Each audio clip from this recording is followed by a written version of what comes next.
Hey everyone, time for another $500 strap search. Before we get started today, I'll give today's tip. One of the things that I do when I go to banks, aside from collecting singles and going through them looking for the older dates, looking for the fancy serial numbers, I also collect older money. So what I will do is, I've got an example here. I've got an old $5 bill.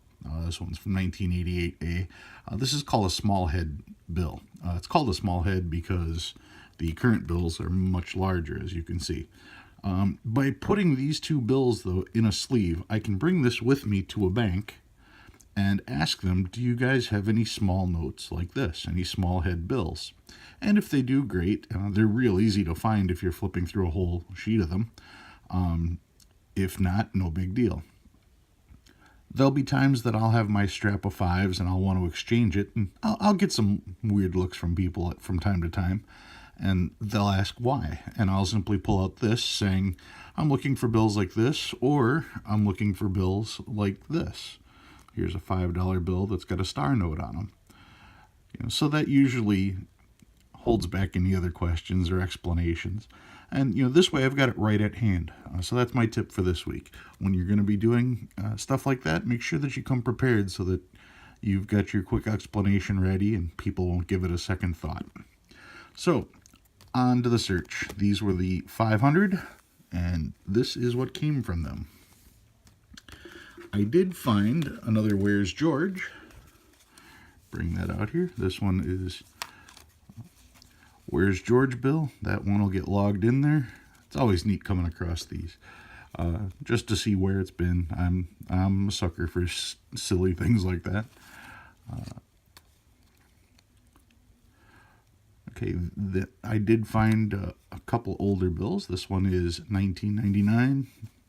Another 1999, not in the greatest of shape. Number of star notes. This one is beat. Probably going to go back in circulation, but I pulled it just to make sure I had something to pull. Another star note. 2013 star note. Found a couple trinaries. This one's all 2s, 3s, and 6s in that serial number. Fairly crisp. All 0s, 4s, and 8s. Another trinary, all 0s, 2s, and 5s. And this one is almost a repeater. 0225, 0255. Real close. Did find two alternators in this group. You'll notice that the serial number here has a 0 every other one. 08, 02, 02, 07. Every other one is a 0 alternator. And this one, at a glance, doesn't look like anything, but it's also an alternator. 39, 49, 39, 59. So 9 every other number. For some reason, that one just doesn't stand out, but there it is. I did find quads. There's quad 6s. And I found a note that you probably wouldn't pull, but in a few years you wish you would. This one is actually a birthday note or an anniversary note for a year that hasn't happened yet. 2035. This is June 17th, 2035. So if somebody is planning a wedding proposal in the near future, well, not so near future, 15 years off, whatever the anniversary would be, this could be a retirement date. The longer you hold this note, the more valuable this would become because that date will have come and gone at some point. So that's what I found in that $500 batch of singles.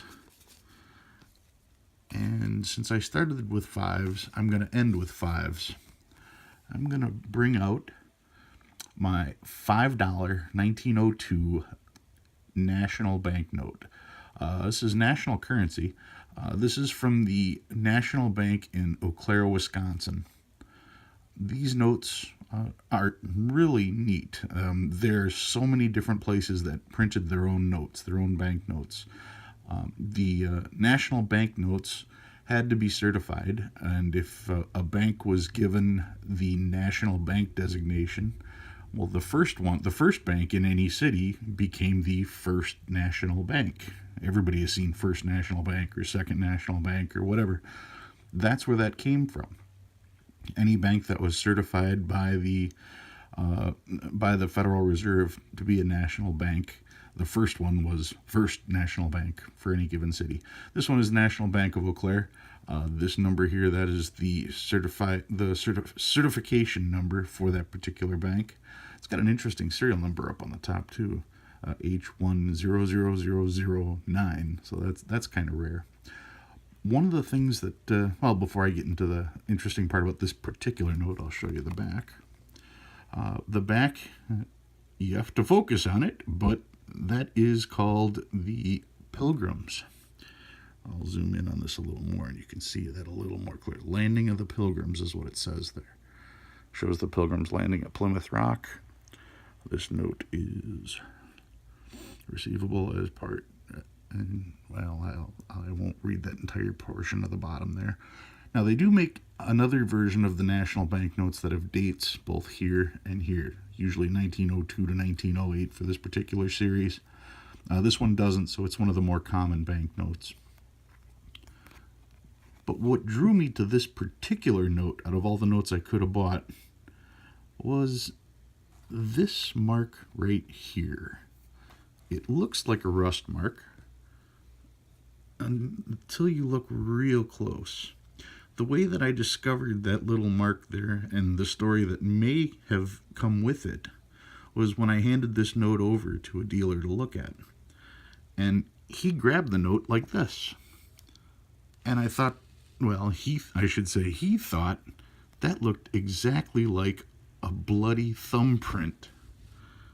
And when you turn the bill, you can easily see how you would smudge that blood from here anywhere else if you were transferring it like that. That's it on the front. From 1902, I mean, blood is going to take a brownish stain like that over the years. It did soak through on the back. So, I don't know. I envision this bill being in a card game that went wrong or something. I mean, you can only imagine what this note has seen.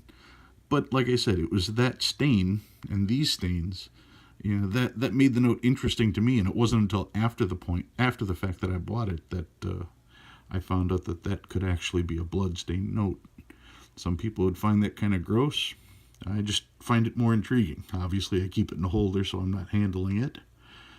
But with that said, that ends my review on my national banknote from Eau Claire, Wisconsin. All right, see you guys next time.